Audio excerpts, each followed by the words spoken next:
UGC net की तैयारी कर रहे सारे विद्यार्थियों का अज की क्लास में स्वागत है। पिछली क्लासिस दे विच आपां शुरुआत की सी यूनानी काव्य शास्त्र की, जिस दे विच साडी पहली क्लास रही इंट्रोडक्शन पार्ट। अगलियां दो क्लासां दे विच आपां सुकरात नूं लैके डिस्कशन की सी, सुकरात का जीवन, उसका जो पिछोकड़ रहा और उसदियां सिक्ख्यावां दे उत्ते आपां गल कीती सी। अज की क्लास दे विच आपां करांगे सुकरात के ज्ञान के सिद्धांत बारे कि सुकरात ने जो ज्ञान का सिद्धांत दिता वो की सी और वो जिहड़ा ज्ञान का सिद्धांत है वह प्लूटो के नाल किवें रिलेट करता है। क्योंकि जब आपां प्लूटो नूं स्टडी करते हाँ जो कि सुकरात का ही शिष्य रहा, क्योंकि 4 दार्शनिक आपां यूनानी काव्य शास्त्र के अंदर पढ़ने ने। जो दूजा दार्शनिक है, जो दूजा फिलोसफर है प्लूटो, जब आप उसके ज्ञान के सिद्धांत में स्टडी करते हैं तो उसनों जानन तो पहला सानू सुकरात ने जो ज्ञान का सिद्धांत दिता उसनों जानना बहुत ज़रूरी है। तो अज के क्लास के विच आपां शुरुआत करेंगे थ्योरी ऑफ नॉलेज जो कि सानू सुकरात ने दिती। जेकर आपां क्योंकि थ्योरी ऑफ नॉलेज नूं भी पढ़न तो पहला कुछ चीज़ां ने जिन्हां नूं जानना साडे लई ज़रूरी है। जेकर आपां एक बेस नूं लैके चलते हाँ फिर थ्योरी ऑफ नॉलेज सानू समझ पै सकती है।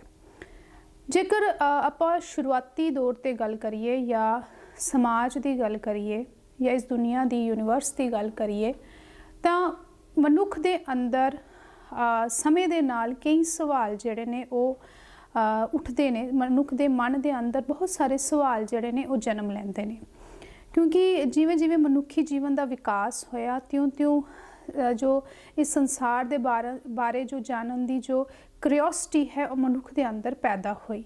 मनुख ने समय समय सिर जानिया कि ये प्रकृति किवें बनी, किवें इस यूनीवर्स का जो है वो आगाज़ होया। बहुत सारे सवाल जीवन नूं लैके जिंदगी नूं लैके बहुत सारे सवाल जिहड़े ने साडे जहन दे विच उठदे ने। अज भी आपां कई बार ये सवाल सोचते हाँ कि परमात्मा की है, किवें परमात्मा ने इस सृष्टि नूं साजे। भावें बहुत सारियां थ्योरियां अज साइंस जिहड़ी है वो साडे सामने रखती है, पर फिर भी अज भी जिहड़ा इंसान है बहुत सारे सवालों दे नाल खड़ा है और अज भी उन्हां दे जवाब जिहड़ा है वो लभ रहा है। जद भी आपां किसी सवाल नूं उठाउंदे हाँ समाज के अंदर या साडे जहन दे विच जिहड़ा कोई सवाल उठता है तो उस सवाल का जवाब सानू 3 चीज़ों के उत्ते मिलता है। 3 जिहड़े कॉन्सैप्ट हुंदे ने उन्हां नूं लैके सानू उस सवाल का जिहड़ा है जवाब मिलता है और वो 3 कॉन्सैप्ट ने जिन्होंने आपां स्कूल ऑफ थॉट आखते हैं। एक बेस जो कि सुकरात की जो आपां थ्योरी करन जा रहे हाँ थ्योरी ऑफ नॉलेज उसनूं समझाउण दे लई ये जिहड़ा बेस है आपां इसनूं समझिए कि जब भी मनुखी जहन के अंदर कोई सवाल उठता है तो उसका जिहड़ा सल्यूशन है वो 3 आधारां ते उसनूं लभदा है। पहला जो आधार है वो है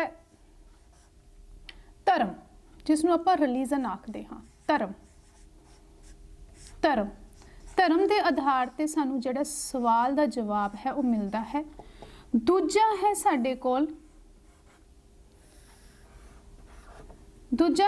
कोल दर्शन, जिसनूं आपां फिलॉसफी आखते हाँ। दर्शन फिलॉसफी। और तीजा है विज्ञान साइंस। ये 3 ऐसे कॉन्सैप्ट ने जिन्हां दे आधार पर आपां किसी भी सवाल का जवाब जिहड़ा है वो लभदे हाँ।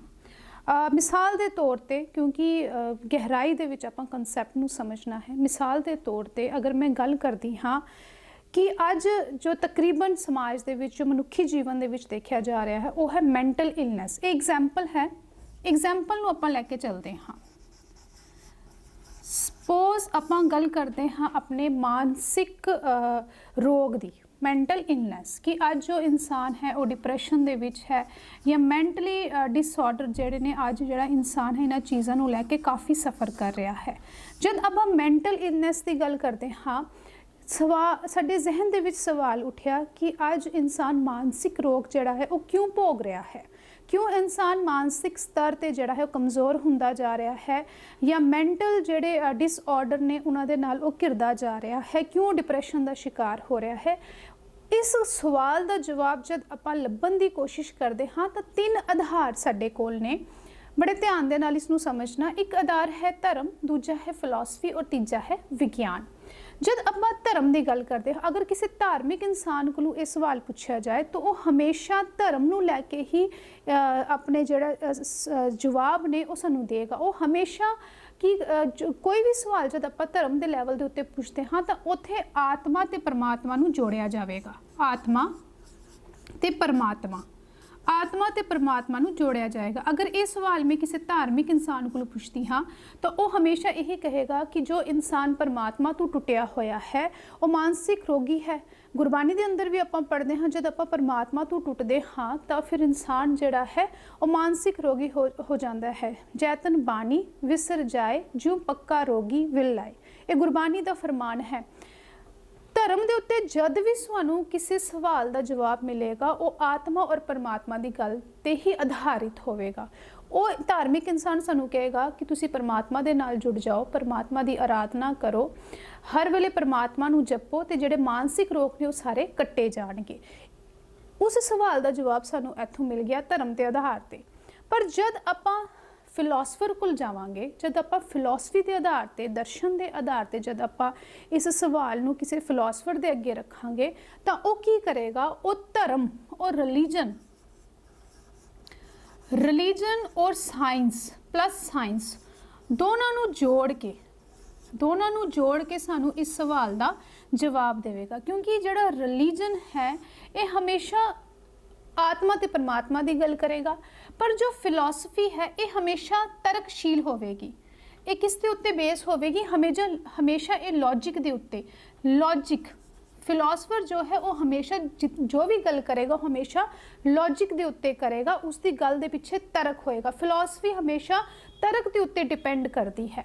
तो फिलोसफी जेकर आप किसी फिलोसफर को इस मानसिक रोग का कारण पूछिए या इसका हल लभीए तो वो हमेशा रिलीजन और साइंस दोनों को लैके गल करेगा। वो एक तरफ गल करेगा कि अज मैंटल इलनैस का जो सब तो वड्डा कारण है वो साडा न्यूरो डिसऑर्डर हो सकता है। किसी इंसान के अंदर न्यूरो डिसऑर्डर दिमागी तौर पर उसनों कोई बीमारी हो सकती है तो वो मैंटल इलनैस के नाल सफ़र कर रहा है, या तो फिर उसके डिज़ायर्स नहीं पूरे होंगे। कई बार की होंदा है कि कुछ इंसान को अज सब तो वड्डा कारण की है डिप्रैशन का सब तो वड्डा कारण ये है कि साडे डिज़ायर्स वड्डे हो गए ने पर रिसोर्सिस घट गए ने। आपां बहुत कुछ पाउण की इच्छा तो रखते हाँ पर कोई बहुत कुछ पा नहीं सकते। जब इच्छा ज़्यादा होए और पा ना सकिए तो फिर इंसान कितने न कितने मानसिक रोग तो ग्रस्त हो जाता है। तो फिलोसफर जिहड़ा है वो दो चीज़ों पर गल करेगा, एक साइंस नूं लैके कि हो सकता है कि अज बहुत सारे इंसानों के अंदर न्यूरो डिसऑर्डर भी हुंदा है तो वो भी एक कारण हो सकता है। दूजी वो गल करेगा कि इंसान अपने डिज़ायर्स जिहड़े है वो घट कर देवे, परमात्मा नाल जुड़े, अपने जिहड़े उसकी जिहड़ी ज़्यादा इच्छावां ने उन्हां इच्छावां नूं घट कर दे तां वो मानसिक रोग तो बच सकता है। भाव कि जो फिलोसफर है वो दोनों चीज़ों नूं लैके रिलीजन नूं और साइंस नूं दोनों चीज़ों नूं लैके लॉजिक के आधार पर उस सवाल का जिहड़ा जवाब है वो साडे कोल रखेगा।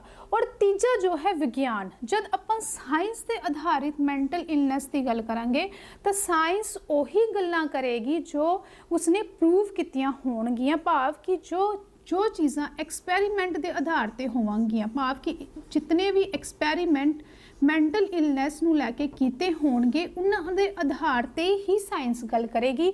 साइंस ना तो धर्म नूं वेखेगी ना ही फिलोसफी नूं देखेगी, सिर्फ और सिर्फ जिहड़ा विज्ञान है वो एक्सपैरीमेंट्स के उत्ते जिहड़ा है डिपेंड हुंदा है। हमेशा वो एक्सपैरीमेंट्स नूं लैके जो चीज़ां वास्तव दे विच एक्सपैरीमेंट कीतियां गईयां, जो प्रयोग कीतियां गईयां उन्हां चीज़ां नूं लैके सानू किसी भी जवाब का जिहड़ा सवाल का जिहड़ा जवाब है वो देवेगा। इत्थों ये स्पष्ट होंदा है कि एक फिलोसफर जिहड़ा है वो हमेशा लॉजिक नूं लैके गल करेगा, वो हमेशा तर्कशील होवेगा, उसकी जहन दे विच हमेशा लॉजिक होवेगा, तर्क ते आधारित वो गल करेगा। और सुकरात जो सी वो एक फिलोसफर सी, सुकरात एक फिलोसफर सी। उसने जितनियां भी गल्लां कीतियां, जितने भी सवाल उसने लोगों के अगे रखे वो सारे लॉजिक के उत्ते सन। उन्हां दे विच धर्म भी सी और उन्हां दे विच साइंस भी सी, दोनों का मिक्सचर जो सी वो सुकरात ने लोगों के अगे रखिया। ਹੁਣ ਸੁਕਰਾਤ ਇੱਕ ਫਿਲਾਸਫਰ ਸੀ, ਪਰ ਜਦ ਆਪਾਂ ਐਥਨਸ ਨੂੰ ਵੇਖਦੇ ਹਾਂ, ਐਥਨਸ ਦੇ ਅੰਦਰ, ਕਿਉਂਕਿ ਸੁਕਰਾਤ ਦਾ ਜਨਮ ਜੋ ਹੈ ਉਹ ਐਥਨਸ ਦੇ ਅੰਦਰ ਹੋਇਆ, ਔਰ ਉੱਥੇ ਦੇ ਸਮਾਜਿਕ ਧਾਰਮਿਕ ਹਾਲਾਤਾਂ ਦੇ ਉੱਤੇ ਸੁਕਰਾਤ ਨੇ ਜਿਹੜਾ ਹੈ ਉਹ ਆਪਣੀ ਆਵਾਜ਼ ਨੂੰ ਬੁਲੰਦ ਕੀਤਾ ਹੈ। ਕਿਉਂਕਿ ਪਿਛਲੀ ਕਲਾਸ ਦੇ ਵਿੱਚ ਆਪਾਂ ਪੜ੍ਹ ਕੇ ਆ ਚੁੱਕੇ ਹਾਂ ਕਿਵੇਂ ਉਸਨੇ ਸੱਤਾਧਾਰੀ ਲੋਕਾਂ ਉੱਤੇ ਜਾਂ ਧਾਰਮਿਕ ਲੋਕਾਂ ਉੱਤੇ ਉਸਨੇ ਹਮਲਾ ਕੀਤਾ, ਕਿਵੇਂ ਉਸਨੇ ਧਰਮ ਦੇ ਨਾਂ 'ਤੇ ਜੋ ਲੋਕ ਲੁੱਟ ਖਸੁੱਟ ਕਰ ਰਹੇ ਸੀ, ਜੋ ਧਰਮ ਨੂੰ ਆਧਾਰ ਬਣਾ ਕੇ ਗਲਤ ਚੀਜ਼ਾਂ ਕਰ ਰਹੇ ਸੀ, ਉਹਨਾਂ ਦੇ ਉੱਤੇ ਕਿਵੇਂ ਉਸਨੇ ਹਮਲਾ ਕੀਤਾ, ਕਿਵੇਂ ਉਸਨੇ ਗਿਆਨ ਦੀ ਗੱਲ ਕੀਤੀ, ਕਿਵੇਂ ਉਸਨੇ ਕਿਹਾ ਕਿ ਇੱਕ ਰਾਜਾ ਕਿਸ ਤਰ੍ਹਾਂ ਦਾ ਹੋਣਾ ਚਾਹੀਦਾ ਹੈ, ਉਸਨੂੰ ਆਪਣੀ ਪ੍ਰਜਾ ਦਾ ਧਿਆਨ ਰੱਖਣਾ ਚਾਹੀਦਾ ਹੈ। ਇਹ ਸਾਰੀਆਂ ਗੱਲਾਂ ਜਿਹੜੀਆਂ ਨੇ ਸੁਕਰਾਤ ਨੇ ਲੌਜਿਕ ਦੇ ਆਧਾਰ ਤੇ ਕੀਤੀਆਂ ਨੇ, ਤਰਕ ਦੇ ਆਧਾਰ ਤੇ ਕੀਤੇ ਨੇ, ਔਰ ਸੁਕਰਾਤ ਦੇ ਤਰਕਸ਼ੀਲ ਹੋਣ ਦੇ ਕਾਰਨ ਹੀ ਐਥਨਸ ਦੇ ਜਿਹੜੇ ਲੋਕ ਨੇ ਉਹਨਾਂ ਦੇ ਵਿੱਚ ਤਰਕ ਨੇ ਜਿਹੜਾ ਹੈ ਉਹ ਜਨਮ ਲਿਆ। ਉਸ ਤਰਕ ਜਿਹੜੀ ਗ੍ਰੀਕ ਦੀ ਧਰਤੀ ਹੈ, ਗ੍ਰੀਕ ਦੀ ਧਰਤੀ ਦੇ ਵਿੱਚ ਅੰਦਰ ਜਿਹੜੇ ਲੋਕ ਰਹਿੰਦੇ ਸਨ, ਉਹਨਾਂ ਦੇ ਜ਼ਿਹਨ ਦੇ ਵਿੱਚ, ਉਹਨਾਂ ਦੀ ਆਵਾਜ਼ ਦੇ ਵਿੱਚ ਤਰਕ ਸੁਕਰਾਤ ਦੇ ਨਾਲ ਹੀ ਜਿਹੜਾ ਹੈ ਉਹ ਉਤਪੰਨ ਹੁੰਦਾ ਹੈ।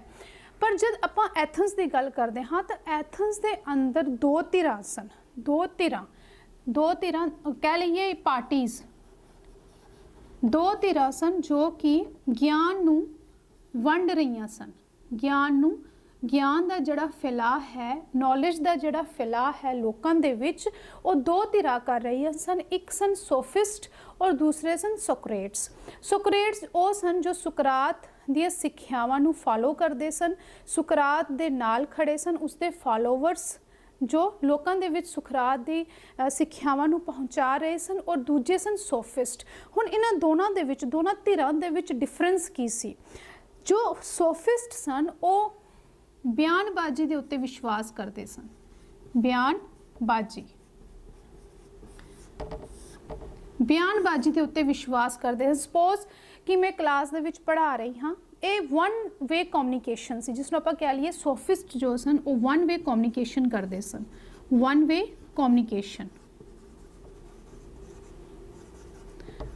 ਕਮਿਊਨੀਕੇਸ਼ਨ ਹੋ ਗਿਆ ਕਿ ਇੱਕ ਤਰਫੋਂ ਹੀ ਗੱਲ ਕੀਤੀ ਜਾਏ, ਅਗਲੇ ਧਿਰ ਦੀ ਜਿਹੜੀ ਗੱਲ ਹੈ ਉਹ ਸੁਣੀ ਨਾ ਜਾਵੇ। ਸਪੋਜ਼ ਮੈਂ ਇੱਥੇ ਟੀਚਰ ਹਾਂ, ਮੈਂ ਪੜ੍ਹਾ ਰਹੀ ਹਾਂ, ਮੈਂ ਆਪਣਾ ਜਿਹੜਾ ਲੈਕਚਰ ਹੈ ਉਹ ਆਪ ਹੀ ਬੋਲ ਕੇ ਇੱਥੇ ਸਮਝਾ ਕੇ ਤੁਹਾਨੂੰ ਚਲੀ ਜਾਂ, ਤੁਹਾਨੂੰ ਸਮਝ ਆਏ ਜਾਂ ਨਾ ਆਏ ਉਹ ਮੇਰਾ ਆਸਪੈਕਟ ਨਹੀਂ ਹੈ, ਉਸ ਚੀਜ਼ ਨੂੰ ਮੈਂ ਨਾ ਵੇਖਾਂ, ਤਾਂ ਉਹ ਵਨ ਵੇ ਕਮਿਊਨੀਕੇਸ਼ਨ ਹੋ ਗਿਆ ਕਿ ਮੈਂ ਆਪਣੀ ਗੱਲ ਰੱਖੀ, ਬਿਆਨਬਾਜ਼ੀ ਕੀਤੀ ਔਰ ਚਲੀ ਗਈ। ਜਿਵੇਂ ਆਮ ਤੁਸੀਂ ਰੈਲੀਆਂ ਦੇ ਵਿੱਚ ਵੇਖਦੇ ਹੋ ਤਾਂ ਸਿਰਫ ਬਿਆਨਬਾਜ਼ੀ ਦੇ ਉੱਤੇ ਵਿਸ਼ਵਾਸ ਕਰਦੇ ਸਨ। ਵਨ ਵੇ ਕਮਿਊਨੀਕੇਸ਼ਨ ਹੁੰਦਾ ਸੀ, ਲੋਕਾਂ ਦੀ ਜਿਹੜੀ ਗੱਲ ਹੈ, ਲੋਕਾਂ ਦੇ ਜਿਹੜੇ ਦਿਲ ਦੇ ਵਲਵਲੇ ਨੇ, ਲੋਕਾਂ ਦੇ ਅੰਦਰ ਜੋ ਜਿਹੜੇ ਕੁਐਸਚਨਸ ਅਰਾਈਜ਼ ਹੁੰਦੇ ਨੇ, ਉਹਨਾਂ ਦੇ ਉੱਤੇ ਇਹ ਜਿਹੜਾ ਧਿਆਨ ਨਹੀਂ ਸੀ ਦਿੰਦੇ, ਸਿਰਫ ਆਪਣੀ ਗੱਲ ਜਿਹੜੀ ਲੋਕਾਂ ਦੇ ਸਾਹਮਣੇ ਰੱਖਦੇ ਸਨ। ਪਰ ਜੋ ਸੁਕਰੇਟਸ ਦੇ ਫਾਲੋਵਰ ਸਨ ਜਾਂ ਸੁਕਰਾਤ ਦੇ ਜੋ ਮੰਨਣ ਵਾਲੇ ਸਨ, ਉਹ ਹਮੇਸ਼ਾ ਦਵੰਤਵਾਦ ਦੇ ਉੱਤੇ ਗੱਲ ਕਰਦੇ ਸਨ। ਦਵੰਤਵਾਦ, ਜਿਸ ਨੂੰ ਆਪਾਂ ਡਾਇਲੈਕਟ ਵੀ ਕਹਿੰਦੇ ਹਾਂ। ਡਾਇਲੈਕਟ ਹੁੰਦਾ ਹੈ two way communication. Two way dialect ਨੂੰ ਅੱਗੇ ਚੱਲ ਕੇ ਸਮਝਾਂਗੇ, ਕਿਉਂਕਿ ਸੁਕਰਾਤ ਦਾ ਜੋ ਗਿਆਨ ਨੂੰ ਵੰਡਣ ਦਾ ਜਿਹੜਾ ਮੈਥਡ ਸੀ, ਜਿਹੜਾ ਉਸਦਾ ਤਰੀਕਾ ਸੀ, ਉਹ ਡਾਇਲੈਕਟ ਹੀ ਸੀ। ਸੁਕਰਾਤ ਜਿਹੜਾ ਹੈ ਉਹ ਡਾਇਲੈਕਟਿਕ ਮੈਥਡ ਦੇ ਨਾਲ ਹੀ ਲੋਕਾਂ ਦੇ ਵਿੱਚ ਵਿਚਰਦਾ ਸੀ। ਇਸ ਨੂੰ ਡਿਟੇਲ ਦੇ ਵਿੱਚ ਅੱਗੇ ਜਾ ਕੇ ਸਮਝਾਂਗੇ। ਸਿਰਫ ਇੱਥੇ ਡਿਫਰੈਂਸ਼ੀਏਟ ਕਰਨ ਦੇ ਲਈ ਮੈਂ ਥੋੜਾ ਜਿਹਾ ਤੁਹਾਨੂੰ ਸਮਝਾ ਦੇਵਾਂ, ਕਿਉਂਕਿ ਡਾਇਲੈਕਟ ਦੇ ਉੱਤੇ ਵਿਸ਼ਵਾਸ ਕਰਦੇ ਸਨ। ਡਾਇਲੈਕਟ ਸੀ ਟੂ ਵੇ ਕਮਿਊਨੀਕੇਸ਼ਨ। ਡਾਇਲੈਕਟ ਸੀ ਕਿ ਆਪਣੀ ਗੱਲ ਰੱਖੀ ਪਰ ਅਗਲੇ ਦੀ ਗੱਲ ਵੀ ਸੁਣਨੀ, ਭਾਵ ਕਿ ਕੁਐਸਚਨ ਦੇ ਉੱਤੇ ਕੁਐਸਚਨ, ਅਗਲੇ ਨੇ ਕੁਐਸਚਨ ਰੱਖਿਆ, ਫਿਰ ਅਗਲੇ ਤੋਂ ਜੋ ਕੁਐਸਚਨ ਅਰਾਈਜ਼ ਹੁੰਦਾ ਹੈ ਉਸ ਨੂੰ ਵੀ ਸੁਣਨਾ, ਭਾਵ ਕਿ ਦੋਨਾਂ ਧਿਰਾਂ ਜਿਹੜੇ ਸਨ, ਜਿਹੜੇ ਗਿਆਨ ਵੰਡ ਰਹੇ ਸਨ ਔਰ ਜਿਹੜੇ ਗਿਆਨ ਲੈ ਰਹੇ ਸਨ, ਦੋਨਾਂ ਦਾ ਆਪਸੀ ਜਿਹੜਾ ਕਮਿਊਨੀਕੇਸ਼ਨ ਉਹ ਹੁੰਦਾ ਸੀ। ਹੁਣ ਉਸ ਤੋਂ ਬਾਅਦ ਜਦ ਆਪਾਂ ਸੋਫਿਸਟ ਦੀ ਗੱਲ ਕਰਦੇ ਹਾਂ, ਕਿਉਂਕਿ ਦੋਨੋਂ ਹੀ ਗਿਆਨ ਦਾ ਜਿਹੜਾ ਫੈਲਾਅ ਹੈ ਉਹ ਐਥਨਸ ਦੀ ਧਰਤੀ ਦੇ ਉੱਤੇ ਕਰ ਰਹੇ ਸਨ। ਜੋ ਸੋਫਿਸਟ ਸੀ ਉਹ ਬਲੀਵਡ ਇਨ ਪੇਡ ਟੀਚਿੰਗ, ਭਾਵ ਕਿ ਇਹ ਪੈਸੇ ਲੈ ਕੇ ਜਿਹੜਾ ਗਿਆਨ ਹੈ ਉਹ ਵੰਡਦੇ ਸੀ। ਅਧਿਆਇਕੀ ਜਿਸ ਨੂੰ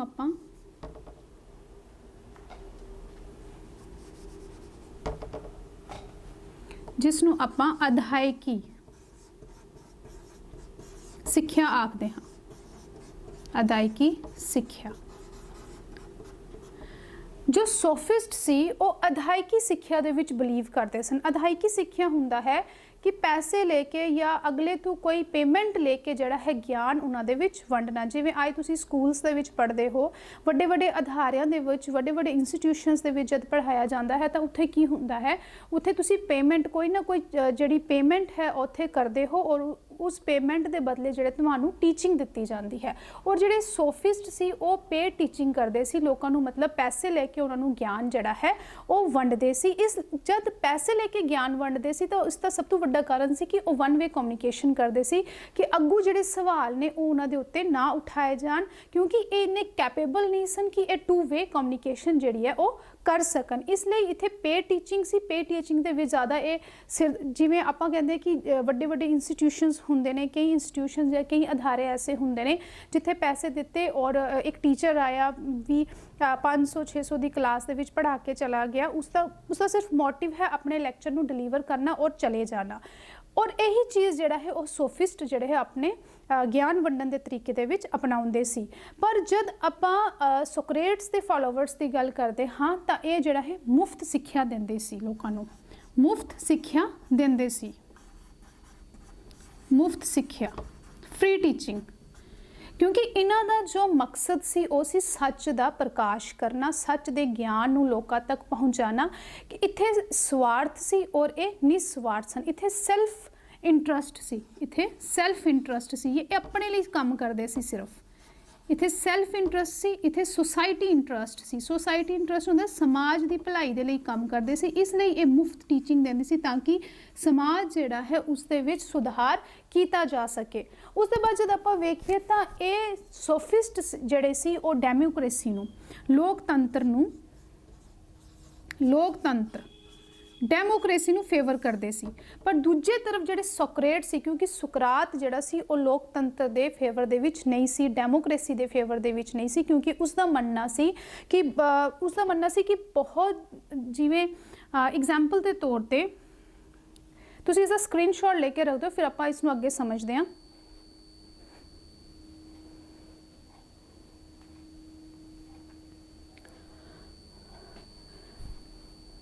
सुकरात जिहड़ा सी वो लोकतंत्र दे विच विश्वास नहीं सी रखदा। लोकतंत्र दे विच विश्वास इसलिए नहीं सी रखदा क्योंकि उसका मनना सी कि कुछ को लोग ने, सपोज कि आपां इत्थे एग्जाम्पल लैके वेखते हाँ, सपोज ये लोग ने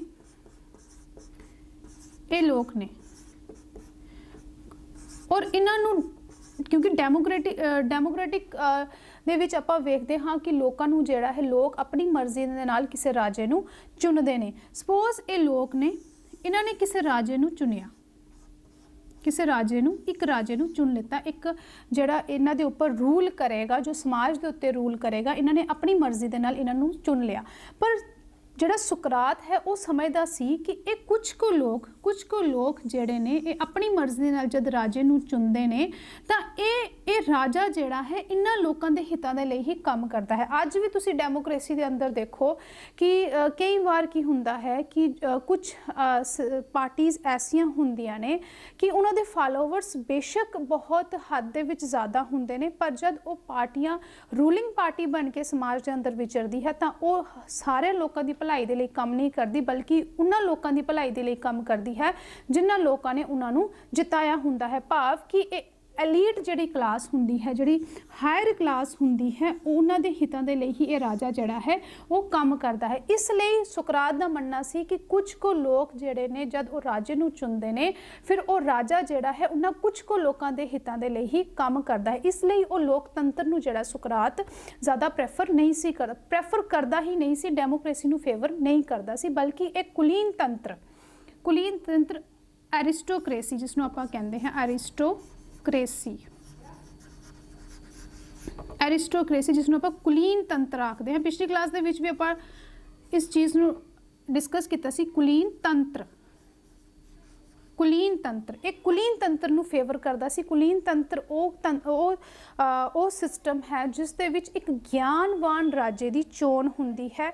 वो राजा जिस दे अंदर ज्ञान ਭਰਪੂਰ ਹੈ ਔਰ ਉਹ ਇਸ ਚੀਜ਼ ਨੂੰ ਸਮਝਦਾ ਹੈ ਕਿ ਉਸਨੇ ਅੱਗੇ ਸਿਸਟਮ ਨੂੰ ਕਿਵੇਂ ਚਲਾਉਣਾ ਹੈ, ਕਿਵੇਂ ਪ੍ਰਜਾ ਦੇ ਹਿੱਤਾਂ ਦੀ ਰਾਖੀ ਕਰਨੀ ਹੈ। ਉਸ ਰਾਜੇ ਨੂੰ ਜਦ ਚੁਣਿਆ ਜਾਂਦਾ ਹੈ ਤਾਂ ਉਸ ਸਮੇਂ ਸਾਡਾ ਜਿਹੜਾ ਹੈ ਕੁਲੀਨ ਤੰਤਰ ਹੁੰਦਾ ਹੈ, ਐਰਿਸਟੋਕ੍ਰੇਸੀ ਹੁੰਦਾ ਹੈ। ਇਸ ਲਈ ਸੁਕਰਾਤ ਦੇ ਜਿਹੜੇ ਫਾਲੋਵਰਸ ਸਨ ਉਹ ਐਰਿਸਟੋਕ੍ਰੇਸੀ ਨੂੰ ਫਾਲੋ ਕਰਦੇ ਸਨ, ਐਰਿਸਟੋਕ੍ਰੇਸੀ ਨੂੰ ਫੇਵਰ ਕਰਦੇ ਸਨ, ਔਰ ਜੋ ਸੋਫਿਸਟ ਲੋਕ ਸਨ ਉਹ ਲੋਕਤੰਤਰ ਨੂੰ ਫੇਵਰ ਕਰਦੇ ਸਨ। ਬਾਅਦ ਦੇ ਵਿੱਚ ਇਹੀ ਜਿਹੜੇ ਕਾਰਨ ਨੇ, ਜੋ ਸੋਫਿਸਟ ਔਰ ਸੁਕਰੇਟਸ ਦੇ ਵਿੱਚ ਜੋ ਡਿਫਰੈਂਸਿਸ ਨੇ, ਇਹੀ ਕਾਰਨ ਬਾਅਦ ਦੇ ਵਿੱਚ ਸੁਕਰਾਤ ਨੂੰ ਜਿਹੜਾ ਹੈ ਉਹ ਮੌਤ ਤੱਕ ਪਹੁੰਚਾਉਂਦੇ ਨੇ। ਬਾਅਦ ਦੇ ਵਿੱਚ ਸੋਫਿਸਟ ਜਿਹੜੇ ਨੇ ਜਦ ਇਹ ਪ੍ਰੋਟੈਸਟ ਕਰਦੇ ਨੇ ਜਾਂ ਇਹਨਾਂ ਦੇ ਕਿਉਂਕਿ ਅੱਜ ਵੀ ਜਦ ਆਪਾਂ ਵੇਖਦੇ ਹਾਂ ਤਾਂ ਜੋ ਇੱਕ ਜਦ ਸੱਚ ਖੜਾ ਹੁੰਦਾ ਹੈ ਤਾਂ ਉਸ ਨੂੰ ਦਬਾਇਆ ਜਾਂਦਾ ਹੈ ਤਾਂ ਕਿ ਉਹ ਸੱਚ ਉਸ ਅੰਧੇਰੇ ਨੂੰ ਖਤਮ ਨਾ ਕਰ ਸਕੇ। ਇਸ ਲਈ ਉਸ ਸਮੇਂ ਵੀ ਸੋਫਿਸਟ ਇੱਕ ਐਸੀ ਧਿਰ ਸੀ ਜਿਨ੍ਹਾਂ ਨੇ ਸੁਕਰਾਤ ਨੂੰ ਮੌਤ ਤੱਕ ਪਹੁੰਚਾਇਆ, ਕਿਉਂਕਿ ਸੁਕਰਾਤ ਜਿਹੜਾ ਹੈ ਸੱਚ ਦਾ ਪੈਗਾਮ ਲੋਕਾਂ ਤੱਕ ਪਹੁੰਚਾ ਰਿਹਾ ਸੀ। ਸੁਕਰਾਤ ਨੇ ਥਿਊਰੀ ਆਫ ਨੌਲੇਜ ਸਾਨੂੰ ਦਿੱਤੀ। ਸੁਕਰਾਤ ਦੇ ਗਿਆਨ ਦੇ ਸਿਧਾਂਤ ਨੂੰ ਪੜ੍ਹਨ ਤੋਂ ਪਹਿਲਾਂ ਇਹ ਜਾਣਨਾ ਜ਼ਰੂਰੀ ਹੈ ਕਿ ਸੁਕਰਾਤ ਨੇ ਜੋ ਗਿਆਨ ਵੰਡਿਆ ਉਸ ਦਾ ਵੰਡਣ ਦਾ ਢੰਗ ਕਿਸ ਤਰ੍ਹਾਂ ਦਾ ਸੀ, ਕਿਸ ਤਰ੍ਹਾਂ ਉਸ ਨੇ ਸੱਚ ਦੇ ਪੈਗਾਮ ਨੂੰ ਲੋਕਾਂ ਤੱਕ ਪਹੁੰਚਾਇਆ। ਮਿਸਾਲ ਦੇ ਤੌਰ ਤੇ ਆਪਾਂ ਟੀਚਿੰਗ ਕਰ ਰਹੇ ਹਾਂ ਤਾਂ ਬਹੁਤ ਸਾਰੇ ਟੀਚਰਾਂ ਦਾ ਆਪਣਾ ਆਪਣਾ ਢੰਗ ਹੁੰਦਾ ਹੈ ਟੀਚਿੰਗ ਕਰਨ ਦਾ। ਕੁਝ ਟੀਚਰ ਕਲਾਸ ਦੇ ਵਿੱਚ ਆਉਂਦੇ ਨੇ, ਆਪਣਾ ਲੈਕਚਰ ਡਿਲੀਵਰ ਕਰਦੇ ਨੇ ਤੇ ਚਲੇ ਜਾਂਦੇ ਨੇ। ਕੁਝ ਟੀਚਰ ਐਸੇ ਹੁੰਦੇ ਨੇ ਜੋ ਬੱਚਿਆਂ ਨੂੰ ਵੀ ਇਨਵੋਲਵ ਕਰਦੇ ਨੇ। ਕੁਝ ਟੀਚਰ ਐਸੇ ਹੁੰਦੇ ਨੇ ਵੱਖ-ਵੱਖ ਐਕਟੀਵਿਟੀਜ਼ ਕਰਾ ਕੇ ਜਿਹੜੀ ਆਪਣਾ ਸਬਜੈਕਟ ਹੈ ਉਹ ਬੱਚਿਆਂ ਤੱਕ ਪਹੁੰਚਾਉਂਦੇ ਨੇ। ਤਾਂ ਹਰ ਟੀਚਰ ਦਾ ਆਰਟ ਆਫ ਟੀਚਿੰਗ ਜਿਹੜਾ ਹੈ ਉਹ ਵੱਖਰਾ ਹੈ। ਇਸੇ ਤਰ੍ਹਾਂ ਸੁਕਰਾਤ ਦਾ ਜਿਹੜਾ ਗੱਲਬਾਤ ਕਰਨ ਦਾ ਜਿਹੜਾ ਢੰਗ ਸੀ, ਆਪਣੇ ਵਿਚਾਰਾਂ ਨੂੰ ਲੋਕਾਂ ਤੱਕ ਪਹੁੰਚਾਉਣ ਦਾ ਜਿਹੜਾ ਢੰਗ ਸੀ ਉਹ ਵੱਖਰਾ ਸੀ ਔਰ ਉਸ ਢੰਗ ਨੂੰ ਨਾਂ ਦਿੱਤਾ ਗਿਆ ਡਾਇਲੈਕਟਿਕ ਮੈਥਡ। ਉਸ ਢੰਗ ਨੂੰ ਕੀ ਨਾਂ ਦਿੱਤਾ ਗਿਆ? ਡਾਇਲੈਕਟਿਕ ਮੈਥਡ। ਡਾਇਲੈਕਟਿਕ ਮੈਥਡ। ਡਾਇਲੈਕਟਿਕ ਮੈਥਡ ਜਿਸ ਨੂੰ ਆਪਾਂ ਦਵੰਤਵਾਦ ਢੰਗ ਵੀ ਆਖਦੇ ਹਾਂ। ਦਵੰਤਵਾਦ ਢੰਗ। ਇਹ ਢੰਗ ਵਰਤ ਕੇ ਸੁਕਰਾਤ ਨੇ ਆਪਣੇ ਗਿਆਨ ਨੂੰ ਲੋਕਾਂ ਤੱਕ ਪਹੁੰਚਾਇਆ, ਆਪਣੇ ਵਿਚਾਰਾਂ ਨੂੰ ਲੋਕਾਂ ਤੱਕ ਪਹੁੰਚਾਇਆ। ਡਾਇਲੈਕਟਿਕ ਮੈਥਡ ਦੀ ਜਦ ਆਪਾਂ ਗੱਲ ਕਰੀਏ ਤਾਂ ਡਾਇਲੈਕਟਿਕ ਜੋ ਹੈ ਇੱਕ ਗ੍ਰੀਕ ਵਰਡ ਤੋਂ ਆਇਆ ਹੈ। ਗ੍ਰੀਕ ਵਰਡ ਯੂਨਾਨੀ ਸ਼ਬਦ ਡਾਇਲੈਕਟਾਈਕ ਸ਼ਬਦ ਤੋਂ ਇਸ ਦੀ ਉਤਪत्ति ਹੋਈ ਹੈ, ਜਿਸ ਦਾ ਮਤਲਬ ਹੁੰਦਾ ਹੈ art of conversation. Art of conversation. Conversation ਹੁੰਦਾ ਹੈ ਗੱਲਬਾਤ। ਗੱਲਬਾਤ ਵਾਰਤਾਲਾਪ ਜਿਸ ਨੂੰ ਆਪਾਂ ਕਹਿ ਲਈਏ, ਇੱਕ ਦੂਜੇ ਨਾਲ ਗੱਲ ਜਦ ਆਪਾਂ ਕਰਦੇ ਹਾਂ, ਗੱਲਬਾਤ ਕਰਨ ਦੀ ਕਲਾ। ਗੱਲਬਾਤ ਕਰਨ ਦੀ ਕਲਾ। ਹੁਣ ਉਹਨਾਂ ਦੀ ਗੱਲਬਾਤ ਕਰਨ ਦੀ ਕਲਾ, ਆਪਣੇ ਵਿਚਾਰਾਂ ਨੂੰ ਦੂਜਿਆਂ ਤੱਕ ਪਹੁੰਚਾਉਣ ਦੀ ਕਲਾ ਦੂਜਿਆਂ ਨਾਲੋਂ ਜਿਹੜੀ ਉਹ ਵੱਖਰੀ ਸੀ ਔਰ ਉਸ ਵੱਖਰੀ ਕਲਾ ਨੂੰ ਜਿਹੜਾ ਨਾਮ ਹੈ ਉਹ ਡਾਇਲੈਕਟਿਕ ਮੈਥਡ ਜਾਂ ਦਵੰਤਵਾਦ ਢੰਗ ਜਿਹੜਾ ਹੈ ਉਹ ਕਿਹਾ ਗਿਆ। ਹੁਣ ਇਸ ਢੰਗ ਦੇ ਵਿੱਚ ਹੈ ਕੀ ਸੀ ਬੇਸਿਕਲੀ? ਇਸ ਢੰਗ ਦੇ ਵਿੱਚ ਸੀ act of talking, act of talking back and forth,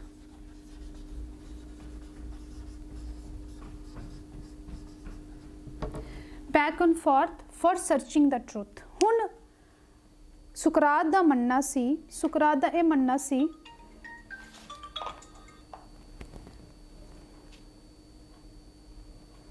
ਸੁਕਰਾਤ ਦਾ ਮੰਨਣਾ ਸੀ ਕਿ ਇਨਸਾਨ ਜਿਹੜਾ ਹੈ, ਇਨਸਾਨ ਦੇ ਅੰਦਰ ਹੀ ਗਿਆਨ ਜਿਹੜਾ ਹੈ ਉਹ ਛੁਪਿਆ ਹੋਇਆ ਹੈ। ਟਰੂ ਨੌਲੇਜ, ਕਿਉਂਕਿ ਉਹਨੇ ਸੱਚ ਦੇ ਗਿਆਨ ਦੀ ਗੱਲ ਕੀਤੀ, ਸੱਚੇ ਗਿਆਨ ਦੀ ਗੱਲ ਕੀਤੀ ਔਰ ਸੁਕਰਾਤ ਇਹ ਮੰਨਦੇ ਸਨ ਕਿ ਇਨਸਾਨ ਦੇ ਅੰਦਰ ਹੀ ਟਰੂ ਨੌਲੇਜ ਹੈ, ਇਨਬਿਲਡ ਹੈ, ਉਸਦੇ ਅੰਦਰ ਹੀ ਹੈ। ਉਸਨੂੰ ਉਹ ਬਾਹਰ ਤੋਂ ਨਹੀਂ ਆਉਣੀ ਉਸਦੇ ਅੰਦਰ, ਬਲਕਿ ਉਸਦੇ ਅੰਦਰ ਹੀ ਹੈ। ਸਿਰਫ ਉਸਨੂੰ ਬਾਹਰ ਕੱਢਣਾ ਹੈ। ਉਸ ਜ਼ਰੂਰਤ ਹੈ ਕਿ ਉਸ ਨੌਲੇਜ ਨੂੰ ਇਨਸਾਨ ਦੇ ਅੰਦਰੋਂ ਬਾਹਰ ਕੱਢਿਆ ਜਾਏ। ਔਰ ਉਸ ਨੌਲੇਜ ਨੂੰ ਕਿਵੇਂ ਕੱਢਿਆ ਜਾਏਗਾ, ਉਹ ਉਸ ਨੌਲੇਜ ਨੂੰ ਕੱਢਣ ਦੇ ਲਈ ਉਹਨਾਂ ਨੇ ਜਿਹੜਾ ਢੰਗ ਵਰਤਿਆ ਉਹ ਡਾਇਲੈਕਟਿਕ ਮੈਥਡ ਸੀ। ਸਪੋਜ਼ ਇਹ ਇੱਕ ਇਨਸਾਨ ਹੈ, ਸੁਕਰਾਤ ਮੰਨਦੇ ਸਨ ਕਿ ਇਸ ਇਨਸਾਨ ਦੇ ਅੰਦਰ ਹੀ ਟਰੂ ਨੌਲੇਜ ਹੈ। ਟਰੂ ਨੌਲੇਜ ਮਤਲਬ ਸੱਚਾ ਗਿਆਨ ਜਿਹੜਾ ਹੈ ਇਸ ਇਨਸਾਨ ਦੇ ਅੰਦਰ ਹੀ ਹੈ, ਇਸ ਇਨਸਾਨ ਦੇ ਅੰਦਰ ਹੈ। ਇਨਬਿਲਡ ਹੈ ਮਤਲਬ ਬਾਹਰੋਂ ਨਹੀਂ ਆਇਆ, ਬਲਕਿ ਇਸ ਦੇ ਅੰਦਰ ਹੀ ਹੈ, ਇਨਬਿਲਡ ਹੈ। ਸਿਰਫ ਇਸ ਗਿਆਨ ਨੂੰ ਬਾਹਰ कढ़ना है, इस ज्ञान नू की करना है, इस इंसान दे बाहरों कढ़ना है। और उस ज्ञान नू उन्होंने कढ़िया किवें, बाहर किवें लिआउंदा, ਉਹ ਉਸ ਲਈ ਉਹਨਾਂ ਨੇ ਡਾਇਲੈਕਟਿਕ ਮੈਥਡ ਵਰਤਿਆ, ਜਿਸ ਨੂੰ ਆਪਾਂ ਦਵੰਤਵਾਦ ਢੰਗ ਵੀ ਆਖਦੇ ਹਾਂ। ਹੁਣ ਇਹ ਦਵੰਤਵਾਦ ਢੰਗ ਬੇਸਿਕਲੀ ਕੀ ਸੀ? ਇਸ ਢੰਗ ਦੇ ਵਿੱਚ ਕੀ ਸੀ ਕਿ ਸੁਕਰਾਤ ਜਿਹੜੇ ਨੇ, ਕਿਉਂਕਿ ਪਿੱਛੇ ਆਪਾਂ ਗੱਲ ਕਰਕੇ ਆ ਚੁੱਕੇ ਹਾਂ ਕਿ ਜੋ ਸੁਕਰੇਟਸ ਦੇ ਫਾਲੋਵਰਸ ਸਨ ਜਾਂ ਸੁਕਰਾਤ ਜਿਹੜੇ ਸਨ ਉਹ ਟੂ ਵੇ ਕਮਿਊਨੀਕੇਸ਼ਨ ਕਰਿਆ ਕਰਦੇ ਸਨ। ਟੂ ਵੇ ਕਮਿਊਨੀਕੇਸ਼ਨ ਦਾ ਮਤਲਬ ਹੁੰਦਾ ਹੈ ਕਿ ਜਦ ਆਪਾਂ ਕਿਸੇ ਨਾਲ ਗੱਲ ਕਰਦੇ ਹਾਂ ਤਾਂ ਅਗਲੇ ਦੀ ਗੱਲ ਸੁਣੀ ਵੀ ਜਾਏ, ਬਲਕਿ ਦੋ ਜਿਹੜੀਆਂ ਧਿਰਾਂ ਨੇ, ਸਪੋਜ਼ ਇਹ ਇੱਕ ਧਿਰ ਹੈ, ਸਪੋਜ਼ ਇਹ ਦੂਜੀ ਧਿਰ ਹੈ, ਜਦ ਇਹ ਆਪਸ ਦੇ ਵਿੱਚ ਕਨਵਰਸੇਸ਼ਨ ਕਰਨ ਤਾਂ ਇਹ ਕੋਈ ਗੱਲ ਕਰੇ ਇਹ ਸੁਣੇ ਔਰ ਇਹ ਜਿਹੜੀ ਗੱਲ ਕਰੇ ਇਹ ਸੁਣੇ, ਭਾਵ ਕਿ ਦੋਨਾਂ ਦੀ ਆਪਸੀ ਗੱਲਬਾਤ ਚਲੇ। ਇਹ ਨਹੀਂ ਕਿ ਸਿਰਫ ਇਹ ਬੋਲਦਾ ਰਹੇ ਤੇ ਇਹ ਚੁੱਪ ਰਹਿ ਕੇ ਸੁਣਦਾ ਰਹੇ, ਬਲਕਿ ਦੋਨੋਂ ਆਪਸ ਦੇ ਵਿੱਚ ਇਕੁਅਲੀ ਇੱਕ ਦੂਜੇ ਦੇ ਨਾਲ ਗੱਲਬਾਤ ਕਰਨ। ਹੁਣ ਡਾਇਲੈਕਟਿਕ ਮੈਥਡ ਕੀ ਸੀ? ਡਾਇਲੈਕਟਿਕ ਮੈਥਡ ਦੇ ਵਿੱਚ ਇਹ ਹੁੰਦਾ ਸੀ ਕਿ ਸੁਕਰਾਤ ਜਿਹੜੇ ਨੇ ਉਹ ਕੁਐਸਚਨਸ ਅਰਾਈਜ਼ ਕਰਦੇ ਸਨ, ਭਾਵ ਕਿ ਜੇ ਸਪੋਜ਼ ਇਹ ਸੁਕਰਾਤ ਔਰ ਇਹ ਕੋਈ ਐਸਾ ਇਨਸਾਨ ਹੈ ਜਿਸ ਇਨਸਾਨ ਨੂੰ ਉਹਨਾਂ ਨੇ ਟਰੂ ਨੌਲੇਜ ਦੇਣੀ ਹੈ। ਸੁਕਰਾਤ ਨੇ ਇਸ ਇਨਸਾਨ ਨੂੰ ਸੱਚਾ ਗਿਆਨ ਦੇਣਾ ਹੈ, ਤਾਂ ਉਹ ਕੀ ਕਰਦੇ ਸਨ? ਸੁਕਰਾਤ ਵੱਲੋਂ ਜਿਹੜੇ ਨੇ ਉਹ ਕੁਐਸਚਨ ਅਰਾਈਜ਼ ਹੁੰਦਾ ਸੀ। ਜਦ ਕੁਐਸਚਨ ਅਰਾਈਜ਼ ਹੁੰਦਾ ਸੀ, ਸੁਕਰਾਤ ਨੇ ਕੋਈ ਕੁਐਸਚਨ ਅਰਾਈਜ਼ ਕੀਤਾ, ਅਗਲਾ ਜਿਹੜਾ ਹੈ ਉਸ ਕੁਐਸਚਨ ਦਾ ਆਨਸਰ ਦਿੰਦਾ ਸੀ। ਫਿਰ ਕੁਐਸਚਨ ਵਾਪਸ ਅਰਾਈਜ਼ ਹੁੰਦਾ ਸੀ, ਫਿਰ ਸੁਕਰਾਤ ਉਸ ਦਾ ਆਨਸਰ ਦਿੰਦੇ ਸਨ। ਫਿਰ ਕੁਐਸਚਨ ਅਰਾਈਜ਼ ਹੁੰਦਾ ਸੀ, ਫਿਰ ਉਸ ਦਾ ਆਨਸਰ ਦਿੱਤਾ ਜਾਂਦਾ ਸੀ।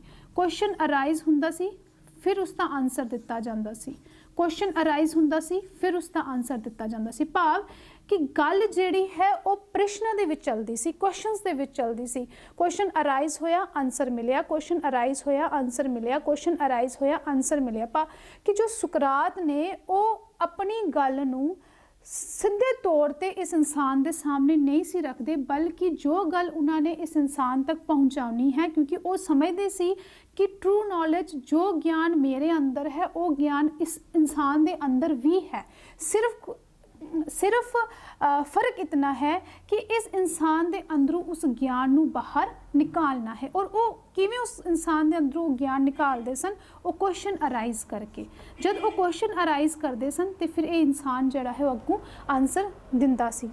जिवें मिसाल के तौर पर आपां समझीए इसनूं कि जिवें छोटियां क्लासिस दे विच आपां वेखदे हां, जद टीचिंग कीती जाती है तो उत्थे की हुंदा है, उत्थे जिहड़ी टीचर है और डायरैक्ट जाके अपनी गल नहीं रखती। एग्जाम्पल के तौर पर जिवें क्लास दे विच टीचर ने इस धरती के बारे, अर्थ के बारे बच्चों को समझाना है कि अर्थ की है, धरती की है, तो सब तो पहले टीचर की करेगी? टीचर बच्चों को दसेगी कि आपां कित्थे बैठे हाँ। सपोज क्लास लगी हुई है, टीचर पूछेगी कि आपां कित्थे बैठे हाँ, बच्चे कहेंगे कि आपां डेस्क ते बैठे हाँ। हुण टीचर पूछेगी कि डेस्क कित्थे है, बच्चे कहेंगे कि ये डेस्क क्लास के अंदर है। फिर टीचर पूछेगी क्लास कित्थे है, बच्चे बोलेंगे क्लास स्कूल के अंदर है। फिर टीचर पूछेगी स्कूल कित्थे है।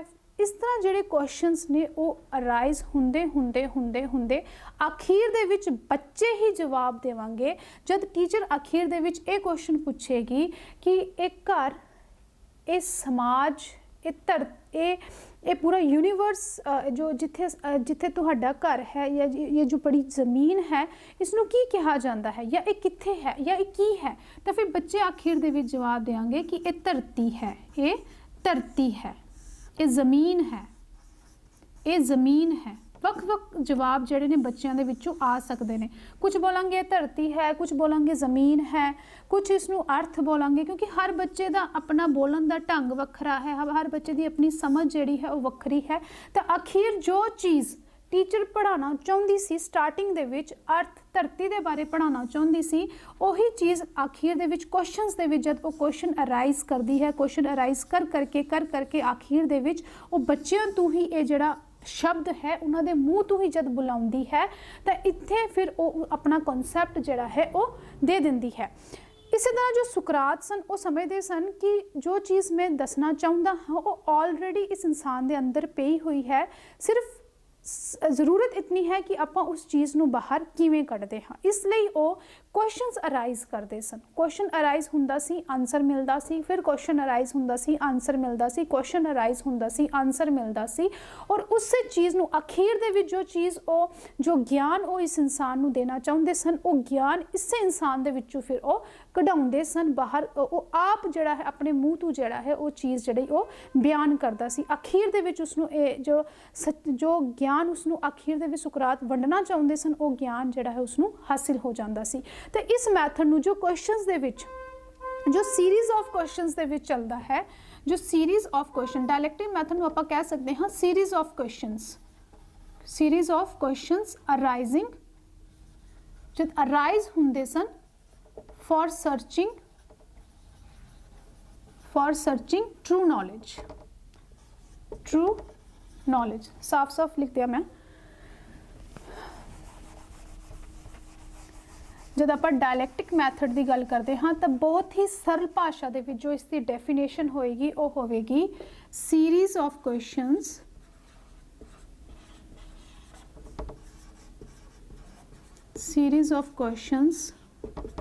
arising for searching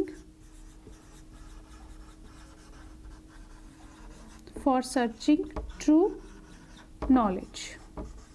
ਇਹ ਸੀ ਡਾਇਲੈਕਟਿਕ ਮੈਥਡ ਜਿੱਥੇ ਕੁਐਸਚਨਾਂ ਰਾਹੀਂ ਹੀ ਜਿਹੜਾ ਹੈ ਅਖੀਰ ਦੇ ਵਿੱਚ ਅਸਲ ਗਿਆਨ ਤੱਕ ਪਹੁੰਚਿਆ ਜਾਂਦਾ ਸੀ। ਔਰ ਇਸ ਮੈਥਡ ਨੂੰ ਕਿਸ ਨੇ ਅਪਣਾਇਆ? ਸੁਕਰਾਤ ਨੇ ਅਪਣਾਇਆ। ਸੁਕਰਾਤ ਨੇ ਇਸ ਮੈਥਡ ਨੂੰ ਕਿਉਂ ਅਪਣਾਇਆ? ਕਿਉਂਕਿ ਉਹ ਸਮਝਦੇ ਸਨ ਕਿ ਡਾਇਲੈਕਟ ਜੋ ਹੈ, ਡਾਇਲੈਕਟ ਦੁਆਰਾ ਹੀ, ਕੁਐਸਚਨਾਂ ਦੁਆਰਾ ਹੀ ਜਿਹੜਾ ਲੋਕਾਂ ਦੇ ਅੰਦਰ ਤਰਕ ਉਤਪਨ ਹੁੰਦਾ ਹੈ। ਭਾਵ ਕਿ ਇਹੀ ਇੱਕ ਐਸਾ ਮੈਥਡ ਹੈ, ਕਿਉਂਕਿ ਜਦ ਤੁਹਾਡੇ ਕੋਲੋਂ ਕੋਈ ਕੁਐਸਚਨ ਪੁੱਛਿਆ ਜਾਂਦਾ ਹੈ ਤਾਂ ਤੁਸੀਂ ਉਸ ਕੁਐਸਚਨ ਦੇ ਉੱਤੇ ਵਿਚਾਰ ਕਰਦੇ ਹੋ, ਥਾਟਸ ਜਿਹੜੇ ਨੇ ਤੁਹਾਡੇ ਦਿਮਾਗ ਦੇ ਵਿੱਚ ਆਉਂਦੇ ਨੇ। ਮੈਂ ਕੋਈ ਕੁਐਸਚਨ ਪੁੱਛਾਂ, ਹਾਂ ਦੱਸੋ ਸੁਕਰਾਤ ਦੀਆਂ ਸਿੱਖਿਆਵਾਂ ਕੀ ਸਨ, ਤਾਂ ਆਟੋਮੈਟਿਕਲੀ ਜੋ ਪਿਛਲੀ ਕਲਾਸ ਜੇਕਰ ਤੁਸੀਂ ਪੜ੍ਹੀ ਹੋਵੇਗੀ ਤਾਂ ਤੁਹਾਡੇ ਦਿਮਾਗ ਦੇ ਵਿੱਚ ਉਹ ਚੀਜ਼ਾਂ ਜਿਹੜੀਆਂ ਨੇ ਘੁੰਮਣਾ ਸ਼ੁਰੂ ਹੋ ਜਾਣਗੀਆਂ। ਬਹੁਤ ਸਾਰੇ ਬੱਚਿਆਂ ਨੂੰ 2-3 ਸਿੱਖਿਆਵਾਂ ਯਾਦ ਵੀ ਹੋਣਗੀਆਂ, ਫਿਰ ਤੁਸੀਂ ਉਹਨਾਂ ਦੇ ਉੱਤੇ ਸੋਚਣਾ ਸ਼ੁਰੂ ਕਰੋਗੇ, ਆਪਣੇ ਵਿਚਾਰ ਬਣਾਉਣਾ ਸ਼ੁਰੂ ਕਰੋਗੇ। ਤਾਂ ਥਿੰਕਿੰਗ ਜਿਹੜੀ ਹੈ, ਲੌਜਿਕ ਜਿਹੜੀ ਰੀਜ਼ਨਿੰਗ ਹੈ, ਉਹ ਤੁਹਾਡੇ ਅੰਦਰ ਡਿਵੈਲਪ ਹੋਣਾ ਸ਼ੁਰੂ ਹੋ ਜਾਂਦੀ ਹੈ। ਆਮ ਕਰਕੇ ਵੀ ਜਦ ਸਾਡੇ ਕੋਲ ਕੋਈ ਕੁਐਸਚਨ ਪੁੱਛੇ ਤਾਂ ਆਪਾਂ ਕੀ ਕਰਦੇ ਹਾਂ? ਆਪਾਂ ਸੋਚਦੇ ਹਾਂ, ਥਾਟਸ, ਰੀਜ਼ਨਿੰਗ, ਲੌਜਿਕ ਸਾਡੇ ਦਿਮਾਗ ਦੇ ਅੰਦਰ ਉਤਪਨ ਹੁੰਦਾ ਹੈ। ਤਾਂ ਸੁਕਰਾਤ ਦਾ ਮੰਨਣਾ ਸੀ ਕਿ ਜਦ ਕੁਐਸਚਨ ਅਰਾਈਜ਼ ਹੁੰਦੇ ਨੇ ਤਾਂ ਫਿਰ ਕੁਐਸਚਨ ਕੀ ਕਰਦੇ ਨੇ? ਡਾਇਲੈਕਟਿਕ ਮੈਥਡ ਕੀ ਕਰਦਾ ਹੈ? ਇਹ ਰਿਪਰੈਜ਼ੈਂਟ ਕਰਦਾ ਹੈ ਲੌਜੀਕਲ ਰੀਜ਼ਨਿੰਗ ਨੂੰ। ਡਾਇਲੈਕਟਿਕ ਮੈਥਡ ਦੇ ਨਾਲ ਜਿਹੜਾ ਹੈ ਉਹ ਤਰਕਸ਼ੀਲ, ਡਾਇਲੈਕਟਿਕ ਮੈਥਡ ਜੋ ਹੈ ਉਹ ਇਨਸਾਨ ਨੂੰ ਤਰਕਸ਼ੀਲ ਬਣਾਉਂਦਾ ਹੈ। ਤਰਕਸ਼ੀਲ ਤਰਕ ਉਸ ਦੇ ਅੰਦਰ ਆਉਂਦਾ ਹੈ। ਤਰਕਸ਼ੀਲ ਤਰਕ ਮਤਲਬ ਲੌਜੀਕਲ ਰੀਜ਼ਨਿੰਗ ਜੋ ਹੈ ਉਸ ਨੂੰ ਇਹ ਜਨਮ ਦਿੰਦਾ ਹੈ। ਲੌਜੀਕਲ ਰੀਜ਼ਨਿੰਗ ਨੂੰ ਡਾਇਲੈਕਟਿਕ ਮੈਥਡ ਜਿਹੜਾ ਹੈ ਉਹ ਜਨਮ ਦਿੰਦਾ ਹੈ। ਔਰ ਇਸੇ ਮੈਥਡ ਦੇ ਨਾਲ ਹੀ ਇਨਸਾਨ ਦੇ ਅੰਦਰੋਂ ਜਿਹੜੀ ਹੈ ਟਰੂ ਨੌਲੇਜ ਜਿਹੜੀ ਹੈ ਉਹ ਬਾਹਰ ਨਿਕਲਦੀ ਹੈ। ਹੁਣ ਆਪਾਂ ਪੜ੍ਹਦੇ ਹਾਂ ਕਿ ਬੇਸਿਕਲੀ ਜੋ ਸੁਕਰਾਤ ਹੈ ਉਸ ਦਾ ਗਿਆਨ ਦਾ ਸਿਧਾਂਤ ਆਖਿਰ ਦੇ ਵਿੱਚ ਕੀ ਸੀ, ਔਰ ਇਸ ਸਿਧਾਂਤ ਦੇ ਵਿੱਚ ਸੁਕਰਾਤ ਨੇ ਕੀ ਕਿਹਾ।